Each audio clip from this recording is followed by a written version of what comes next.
these are SIBO listed funds. They are. And that means this is the exchange traded profile of the day, sir. And congrats on the debut here, because I think that this pairing that you guys have gone for is a very, very good one. ISBG, Bitcoin, and gold. Let's start there with the details. I'm going to pull up some of the literature on this because I think this is really important.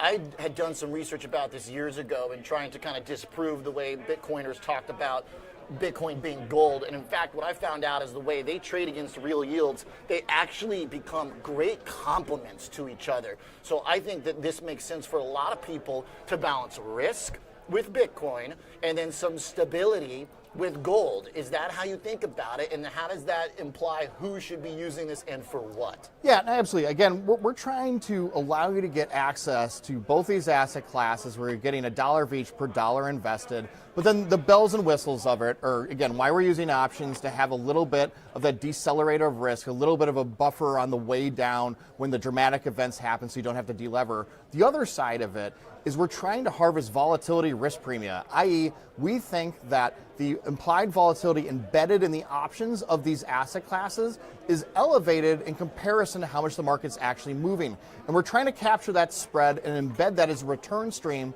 within those products. And then the final one was what you were alluding to.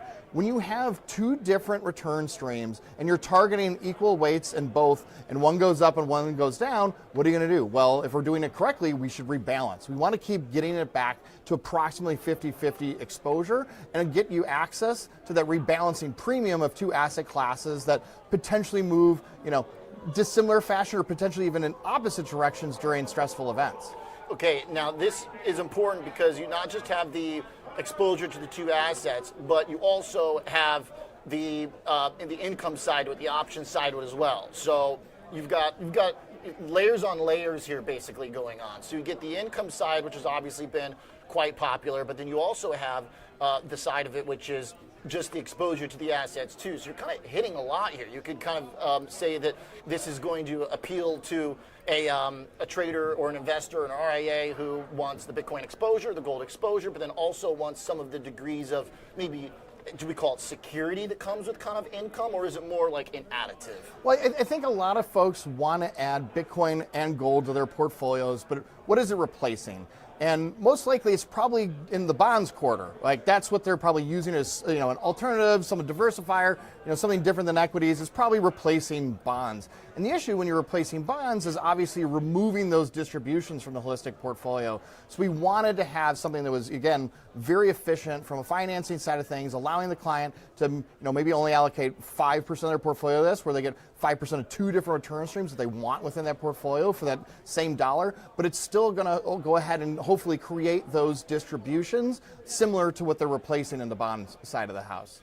It seems like a lot of things on the product side being created right now are trying to target the bond part of the allocation.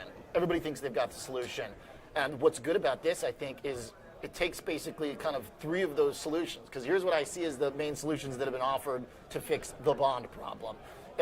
One is options. People say, okay, just use income instead. We like bonds for income. Options give you income.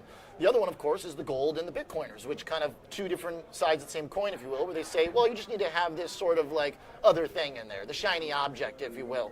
Then you've also got the private market side, which is saying, well, you should have private assets in there. You should have a diversifier. We bring something to the table there. So with the exception of that one, you're hitting basically kind of like all the other three solutions to the bond problem, if you will. No, I think that's right. I mean, I think everybody knows the issue with bonds is you're probably not getting compensated enough for the risk you're taking in comparison to the taxes and inflation that are involved with it. But historically, people believe that bonds are negatively correlated to equities, but they haven't been for 5 years. So we're all searching for that diversification, but still need income. And we think these avenues are good choices to build into that portfolio. Okay. Now, how will you kind of manage this? Because you're the trader behind this. David Jacansky's Quantify Funds is the home base for the ETF. Yep. You guys at Convexitas, the sub-advisors, and obviously your options pros. That's what we've talked about before. So this is your sweet spot to do that. But when it comes to, I think, Bitcoin in particular and trading around that, how much is predictable in terms of the way this is going to trade, the way that you're going to have to respond to how Bitcoin's correlations change? Because one of the big things that I realized in my study is that gold's relationship with real yields is very reliable over time, generally. Now, gold in the last year has been going kind of berserk on its own, though, where some of those have even started to fray. But if we take Bitcoin, for example, its relationship to stocks, its relationship to gold and bonds has changed quite a few times in its shorter-lived history. Yeah. And who knows what will happen? Like, what'll happen if, MicroStrategy suddenly blows up, and then you have this idiosyncratic risk. So how much of that is predictable, and how do you move around that unpredictability? Yeah, no, I mean, it's a young asset class that's slowly maturing, and as it's maturing, as you say, its correlations are morphing over time. So, we're not going to put a stake in the ground and be like, we think it's going to be positively, negatively correlated to anything else. Where we see it being really interesting is we see the edge on the volatility side in the asset class to be incredibly interesting. So if you're looking to add some flavor of Bitcoin to your portfolio and doing so in an efficient way without replacing stocks, for example, just being additive, we think we're able to create additional value while giving you that beta that you want, that return stream into that portfolio in a very tax efficient, capital efficient manner. Okay. Now, since you're talking about stocks too, let's talk ISSB here. A little bit different, same concept, right? But this is stocks plus Bitcoin. So for me, this seems like it addresses a very different user, which is a little bit more kind of pure risk to some extent. Yeah, and I think that's probably true. Frankly, all of them are probably considered to be risk assets. Although, as you say, gold tends to have a little bit more deviation to the path to equities than potentially Bitcoin has in the past. Other than, I guess, last year, Bitcoin and stocks didn't exactly partake with each other as most people think. But yeah, if you're looking for if you're like a younger investor that's looking for a long-term hold within your portfolio that's going to have a little bit of embedded leverage, but also create distributions to allow you to potentially help subsidize lifestyle expenses, like this could be a very good tool within your portfolio. Or if you're somebody that says, I love stocks, but I want to add a little bit of Bitcoin, well, let's just replace some stocks with the stocks and Bitcoin allocation. That way, it's addition without subtraction to that portfolio. Okay, so that's an interesting point. And obviously, you still have the income side, the options side here. It seems like the main kind of value add of these is you can hit a couple birds with one stone for your portfolio, whether it's exposure to a certain asset class, the income side of it, which is options driven, and then also I think it depends if you're looking at ISSB or with gold, but you're also kind of hitting that diversifying of the portfolio a bit. Yeah, and ultimately what we think we're bringing to the table is we're risk managers, not strike sellers. And ultimately what that means is, your average ETF in the, we'll call it income sphere, they're buying S&P 500, they're selling a call against it. So theoretically, if you did that last week, Friday, you bought the S&P, you sold a 1 week call to generate some sort of distribution. When you went home on Friday, you probably had 66 cents on the dollar risk per dollar invested, i.e. 2/3 of the risk. Tuesday happens, market goes down 2%. Well, what happened to the ETF? Well, your exposure went from 66 cents to like 95 cents, right? They're just strike sellers. They're going to wait for a week for that to happen. So as it falls, that call no longer has as much risk. It's further out of the money, meaning your risk changed dramatically. Your risk actually increased almost 50% on a random walk. What we're going to do is we're targeting that 100 cents risk in each asset for every 100 cents invested, and we're going to be rebalancing to get ourselves back to that point. So with us, it's as simple as what you own. Like, the risk that you hold every time you buy this rather than some random walk.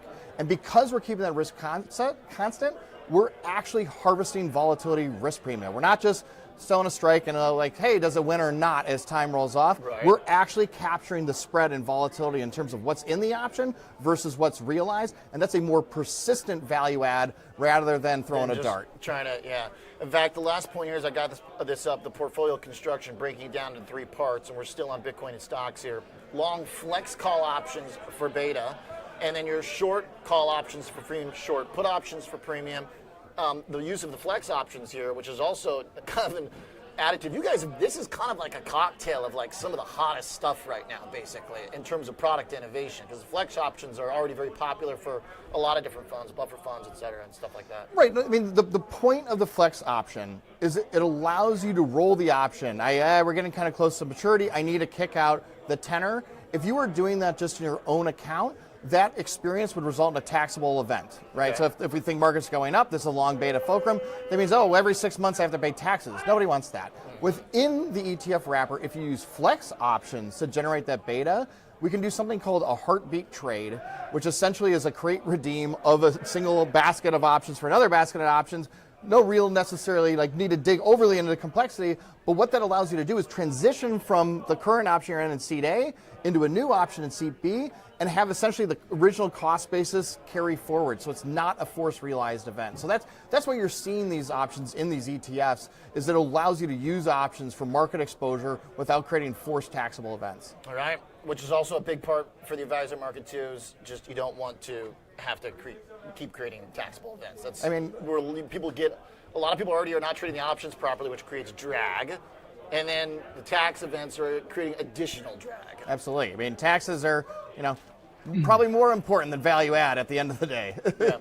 All right, love it. I think a real kind of mixing pot of a lot of things that we've spent time talking about here, whether it's flex options, if it's crypto pairing with gold or stocks, and then also the idea of generating income with the stacked structure of the ETF.